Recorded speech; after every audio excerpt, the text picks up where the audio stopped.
Ativa do Araripe é pra você. Imagino que eu venho da melhor das origens. Eu venho do rádio, a comunicação mais próxima, mais rápida, mais veloz. O rádio da antiga, mas também o rádio da modernidade. Eu venho da escola de tantos bons profissionais que se firmaram e nunca perderam espaço nem credibilidade.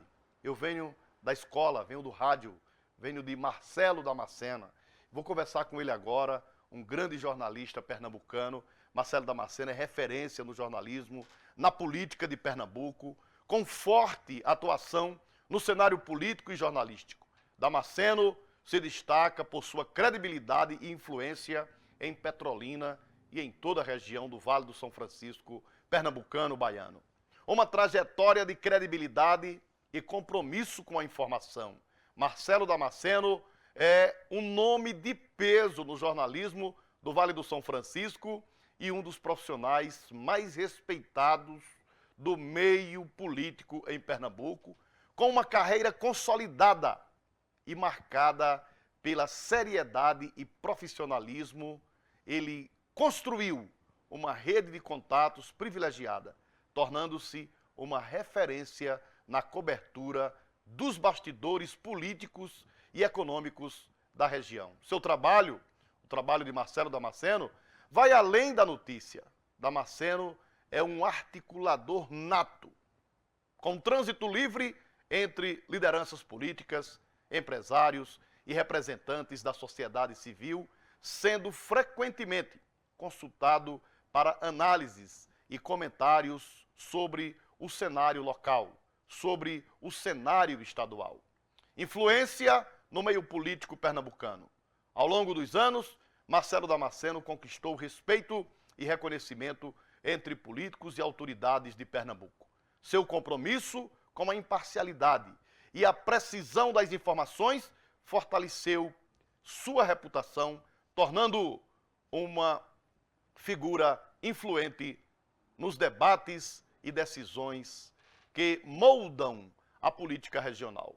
Fonte confiável para debatidores políticos, sempre à frente das grandes pautas.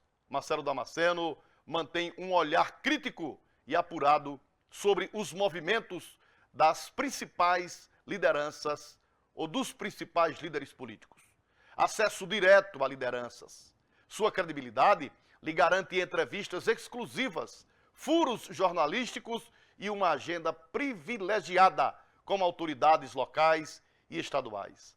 Análises estratégicas com uma visão ampla e bem fundamentada. Seus comentários ajudam a população e os agentes políticos a compreenderem melhor o cenário em constante transformação.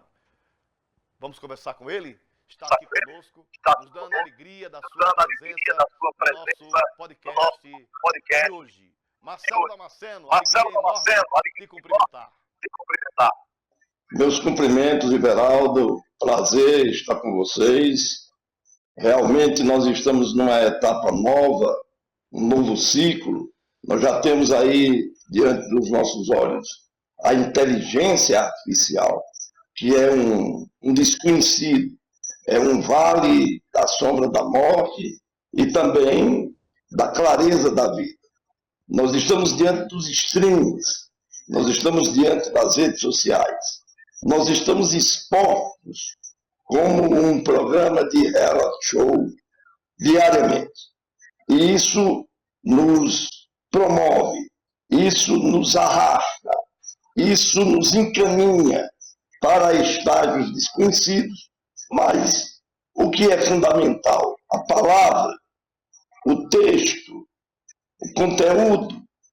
Isso é que reside o segredo para a gente poder encaminhar um jornalismo com clareza e um jornalismo, sobretudo, popular, onde as pessoas entendam a nossa linguagem e a sociedade tenha uma nítida compreensão desse processo de mudanças tecnológicos e desse processo também de uma evolução do rádio e, por conseguinte, da televisão, e agora nas redes sociais. Marcelo, que perigo você vê na falta de humanização no uso da inteligência artificial. Ela leva algum risco à humanidade? A inteligência artificial leva algum risco às sociedades? O risco está apenas na desonestidade de quem está na profissão ou a tentativa de falsificar a notícia ou até de retirar o direito autoral de outro em benefício próprio. A mentira, o fake news, que, aliás, antes desse advento maciço da inteligência artificial, já se configura com bastante desonestidade nas redes sociais, nos meios de comunicação, o engodo, aquele processo aonde se arrastam multidões de pessoas indotas, ignaras, e que estão dentro do processo apenas para o entretenimento, sem a configuração da credibilidade. A inteligência artificial é um grande instrumento científico, mas ela se torna também um grande perigo quando o mal profissional, quando pessoas de péssima índole alcançam essa ferramenta para maleficiar a população indota, a população ignara.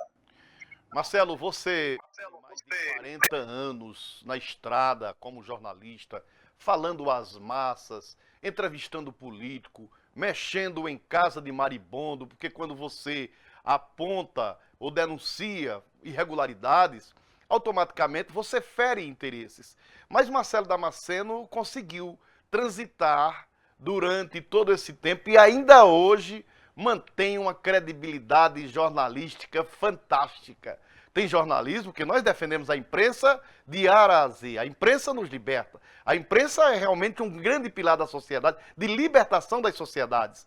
Mas, infelizmente, dentro da imprensa entram pessoas, existiam e existem, que perdem credibilidade por monetizar pura e simplesmente a sua trajetória, a sua carreira e joga no balde do lixo todo um código de ética. Mas Marcelo Damasceno conseguiu, essa aqui é a grande verdade, não é porque eu estou conversando com você, mas fora disso, quem te conhece fala disso, no meio político, no meio da imprensa, Marcelo conseguiu passar por toda uma trajetória, viver, e graças a Deus, e a índole sua, você consegue. Qual o segredo, Marcelo, para a gente, depois de tanta trajetória, você conseguir estar aí, à altura da sua idade, com essa idoneidade, respeito popular, respeito político, respeito no meio das autoridades?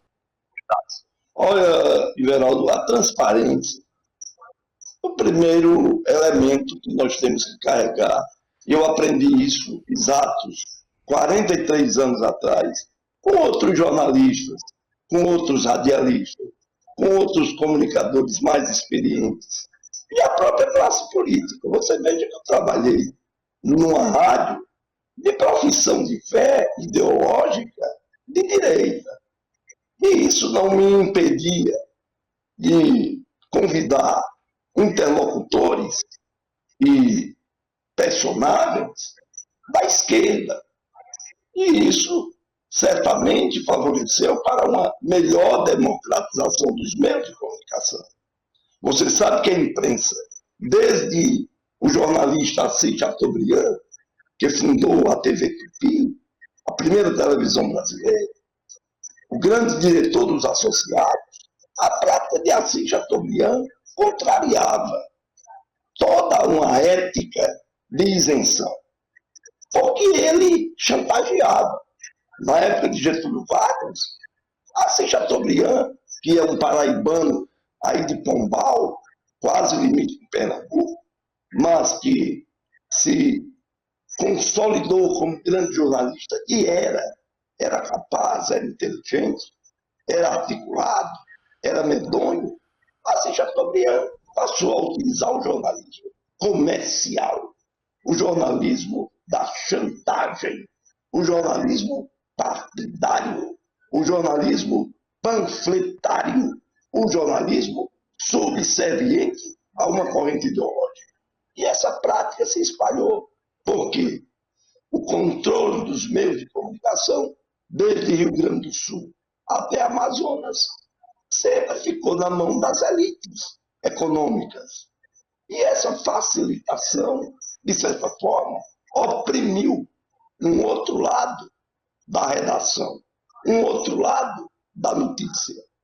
Ou o jornalista, o radialista, se adequava ao modelo que o seu patrão queria, e evidentemente num país ainda neocolonizado, um país que saiu do regime de escravidão, 100 anos apenas, um país de desigualdades sociais abissais, era normal, era natural que a elite lusitana, os descendentes portugueses, dominassem o status quo ou o establishment, ou seja, a classe dirigente da economia e da política, e com essa aliança da economia com a política, a predominância dos coronéis. E ainda hoje nós temos o coronelismo eletrônico.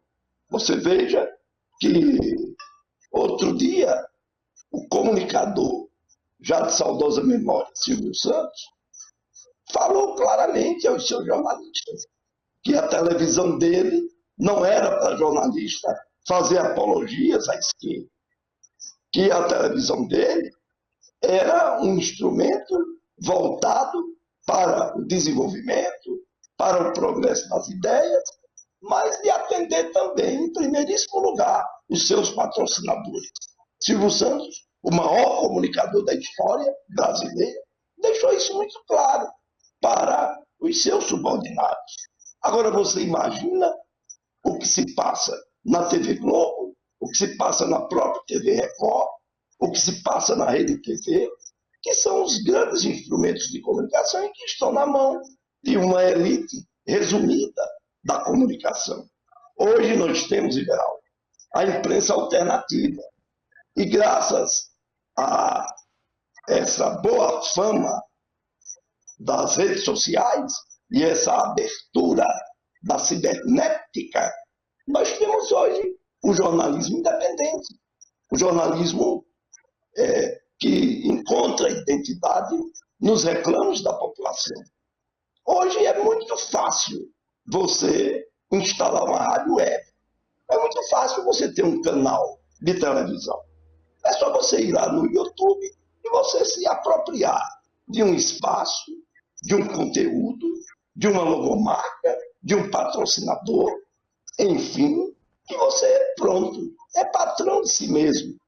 E isso, de certa forma, democratizou a informação, mas trouxe também uma comunicação de péssima qualidade, que você torce o nariz para não ter que ouvir, para não ter que ver. Porque são canais descarados, subservientes a determinados controles ideológicos. E a imprensa tem que ser livre.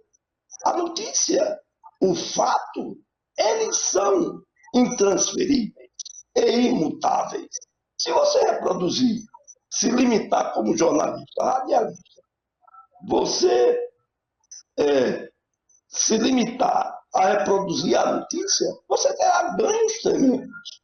Se você abrir o rádio, a TV, para todas as ideologias, para todos os sentimentos, evidentemente que seu meio de comunicação vai ganhar em credibilidade.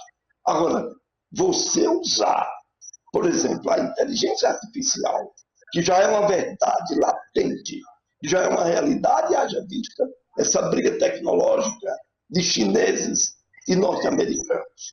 E uma tecnologia de ponta tremenda que nós temos, com o apontamento dos coreanos, dos japoneses e dos alemães, que já trabalham também nessa linha ideológica, nessa linha tecnológica, melhor dizendo. Então, diante disso, cabe ao jornalista e ao radialista manter sua identidade com a transparência da notícia. Eu acho que isso não é segredo para ninguém, infelizmente. Alguns colegas, determinados meios de comunicação, se locupletam da boa vontade da audiência e da ignorância da audiência, às vezes, para colocar em evidência a mentira, a fake news, que tantos males têm causado. Por exemplo, a esse processo polarizado de ódio nas redes sociais, de maneira escancarada, entre os que seguem a liturgia da extrema-direita e os que estão, de certa forma, apegados ainda aos seus princípios stalinistas ou de esquerda liberal. Como é que você vê esse debate nacional? Ele está construindo esse debate do ódio, essa polarização? Essa polarização é burra, é destrutiva. Até 2018, nós não tínhamos essa radicalização e esse confronto. Nós estamos num confronto de guerra ideológica, sem esquecer que a extrema-direita sempre existiu. Nós sempre tivemos 15% de gente radical, de direita, que sempre colocou, assim como o ex-presidente da República, Jair Bolsonaro, suas ideias fascistas, alguns até com um tom nazista, para incrementar a sua política de sobrevivência, em defesa, por exemplo, da pena de morte. Afora outras bizarrices que não encontram ressonância na liberdade política que se pede, tanto da direita quanto da esquerda, Everaldo. Mas encontra Essa polarização é maléfica. Mas encontra ressonância, às vezes, em jornalistas, em pessoas da imprensa que deviam estar a serviço do país, mas que se entregam a uma ideologia, a uma paixão ou a uma irresponsabilidade de defender, às vezes, em rede nacional, os seus pensamentos. Perfeitamente. Nós estamos nos defrontando com o capitalismo, que engoliu muito tempo o jornalismo, a ideia da notícia. Hoje, muita gente quer entrar na profissão para ganhar dinheiro, para se locupletar, para tirar proveito, para encaminhar seus projetos capitalistas, para fazer evoluir os seus negócios. Não tem nenhum compromisso com a notícia, com a verdade, com o fato. Isso tem destruído muito a credibilidade dos meios de comunicação. Haja vista o que a gente ouve no rádio, o que a gente vê no YouTube, nos meios de comunicação de uma maneira geral. Os blogs também, eles assumem um papel importante, uma comunicação imediata, mas igual você falou, o formato Chateaubriand, também hoje nós vemos alguns blogs que também são muito monetarizados, querem saber do dinheiro e muito pouco compromisso com a notícia verdade. É verdade. Feito sob medida para atender às fantasias e às ideias retrógradas de determinados prefeitos, de deputados, gente que é usada como instrumento da comunicação ideológica e para satisfazer o estômago dos seus chefes políticos. Essa proliferação de blogs, de gente que não tem nenhum vínculo, nenhuma vocação com o jornalismo, é muito preocupante nesses dias de uma democratização ou de um processo democrático comprometido no Brasil. Everaldo. Eu quero fazer uma penúltima pergunta a você sobre essa questão da democracia, a manutenção do regime democrático. Tentar contra a democracia é tentar contra o país, Marcelo Damasceno? É atentar contra o país, mas, por exemplo, um país que vende democracia para o mundo, os Estados Unidos, o presidente Donald Trump está simplesmente em tom imperialista, determinando o que você tem que comer, que hora você tem que dormir, que tempo você tem que acordar. A América do Norte está dando lições extravagantes de um tom imperialista.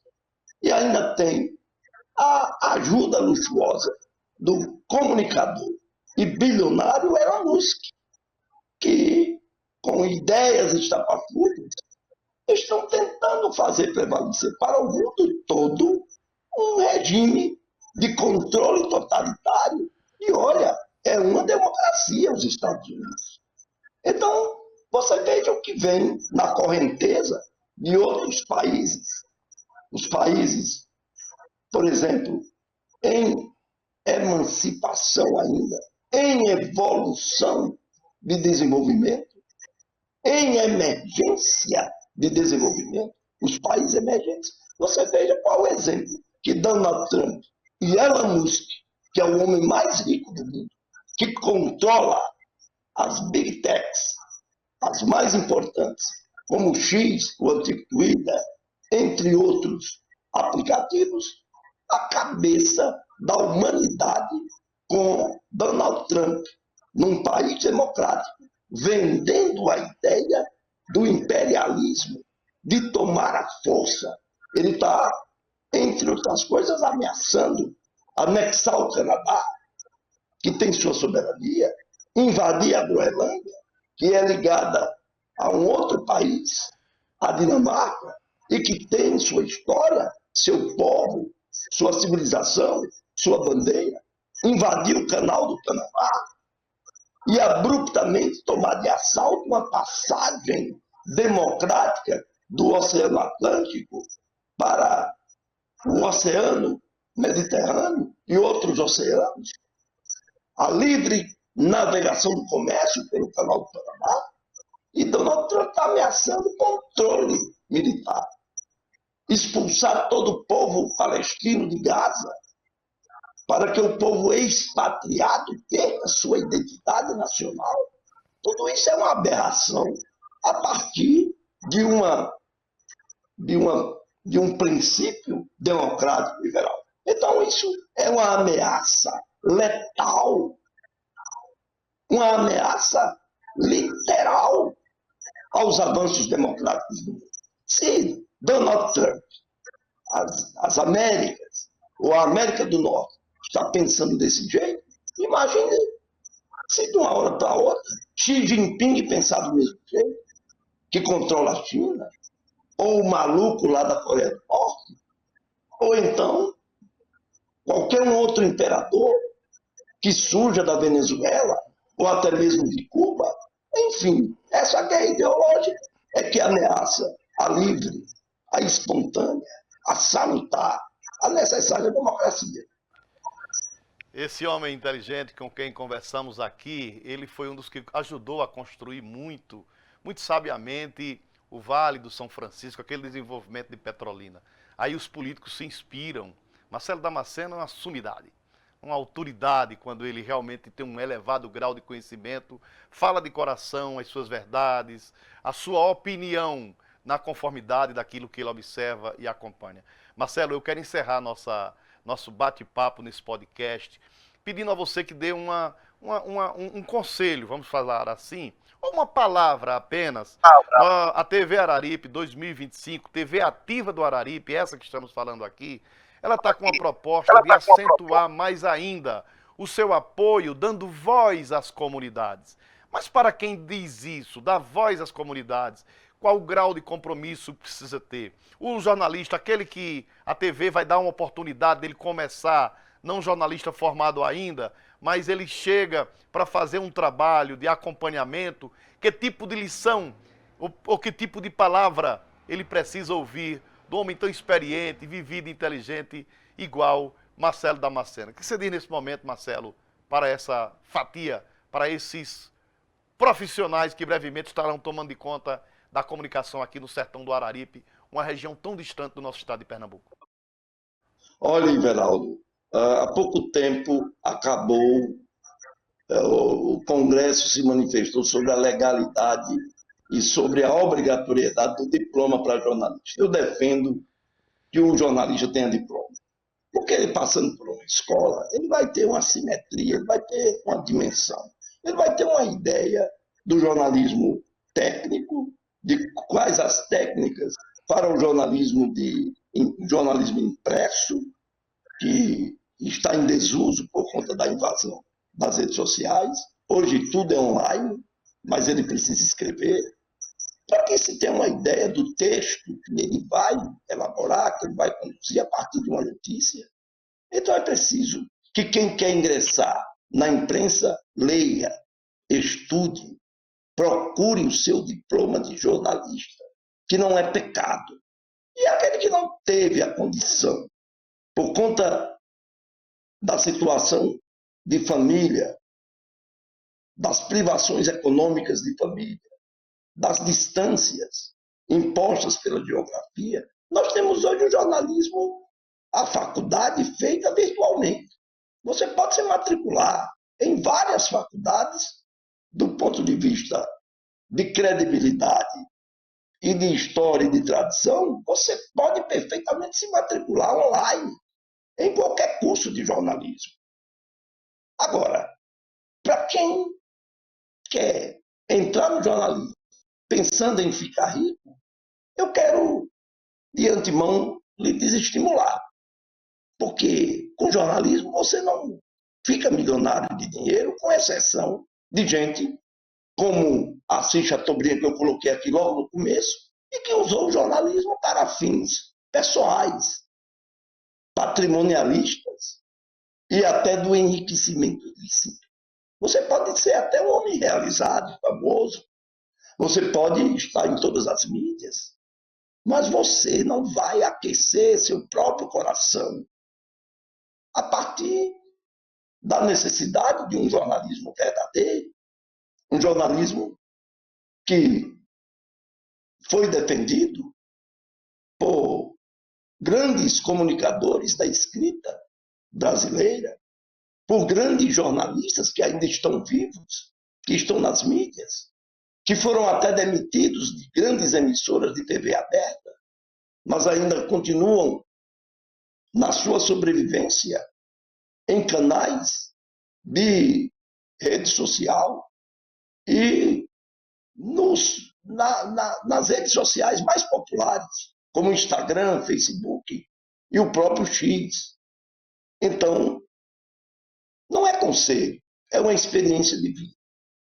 Procure ser verdadeiro, procure ter personalidade, procure ter autonomia, estude, seja transparente, porque isso trará, em médio prazo ou em longo prazo, o reconhecimento da população.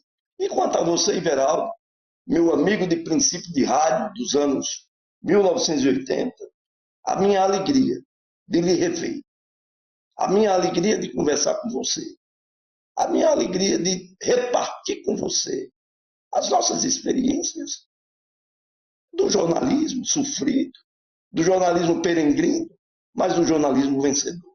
Fico muito feliz com o seu desenvolvimento geral na vida, como cidadão e também como comunicador, como jornalista. O seu progresso e o seu encontro identitário com a população do Araripe.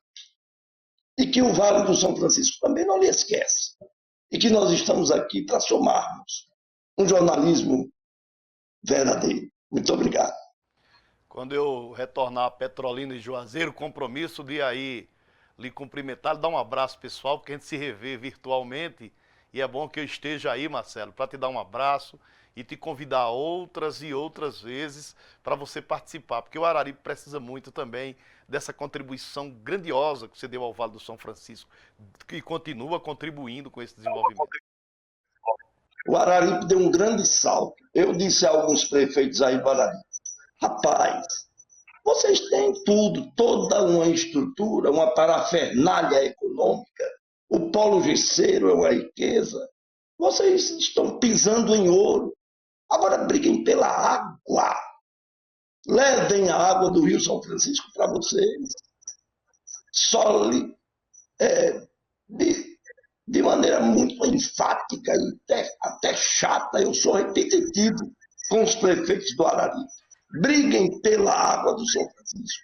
Levem água para essa gente. E vocês vão ver, em pouco tempo, uma quadruplicação da riqueza do Araripe. Muito obrigado. Um abraço. É sempre uma alegria a gente contribuir, trazer esse tipo de aula. Isso é uma aula de informação jornalística. Marcelo Damasceno, ele é uma trajetória. O que é uma trajetória? É Marcelo Damasceno. Porque, na verdade, repórteres, jornalistas, apresentadores, igual Marcelo Damasceno, eles deram uma contribuição enorme a esse país, conservando sempre o que ele falou aqui, uma coisa chamada credibilidade na informação, transparência e verdade. E esse é o desafio, é o novo desafio 2025 da nossa TV Ativa do Araripe, dando uma cobertura a essa região, cobrando, acompanhando, vigiando, apoiando as grandes iniciativas, sem assustar ninguém e sem nenhuma pretensão. A pretensão é contribuir com o desenvolvimento regional, é dar voz à população, mas também a quem contribui com esse desenvolvimento. Que Deus abençoe essa bonita caminhada. Sempre às terças e quintas-feiras nós estaremos aqui transmitindo o podcast Iveraldo Nascimento na TV Ativa do Araripe. Mas também nessas mesmas plataformas, os outros programas. Nós temos o canal aberto com o Martinho Filho, sempre ao meio-dia. Nós temos o programa da Mária Ferreira, que já é um programa que está inserido no contexto de sucesso da emissora. E outras novidades que estão chegando. Outros e outros colaboradores, profissionais que estão chegando para trazer a sua arte, o seu conhecimento, o seu amor à comunicação e o seu amor a essa nossa região. Deus abençoe o seu dia, a sua semana. Estaremos sempre por aqui, comunicando, informando e despertando um novo tempo e novos dias de uma comunicação social a serviço de todas as comunidades. TV Ativa do Araripe, o que há de melhor.